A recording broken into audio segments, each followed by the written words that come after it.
আসসালামু আলাইকুম আপু, কংগ্রাচুলেশনস। আপনার তো আলহামদুলিল্লাহ ফার্স্ট টাইমে কনসিভ করেছেন। আপনার কেস একটু ডিফারেন্ট ছিল, সো আমরা একটু আমাদের অন্য পেশেন্টদের সাথে এটা শেয়ার করব। হ্যাঁ, আপু হচ্ছেন এন্ডোমেট্রিওসিসের পেশেন্ট।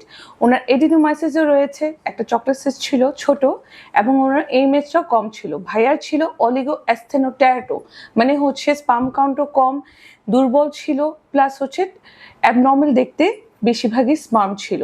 সো আমরা ওনাদেরকে আইভিএফ সাজেস্ট করি।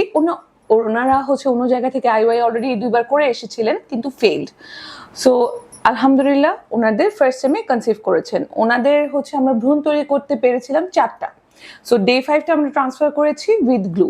আপুর কিন্তু এডিনোমাইসিসের জন্য আমরা 3 মাস ইনজেকশন দেওয়া লেগেছিল, প্লাস ওরাল মেডিকেশন দেওয়া লেগেছিল, যাতে আমরা ইউটারাসটাকে রেডি করতে পারি, যাতে মিসক্যারেজও না হয়, প্লাস ইমপ্লান্টেশনটা রেটটা বেড়ে যায়।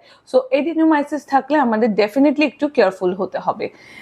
তো আপু, এখন থেকে আপনি কেয়ারফুল থাকবেন, আর পরবর্তীতে আপনার কিভাবে কি করতে হবে আমরা আজকে আপনাকে এক্সপ্লেন করে দিব। Thank you ma'am.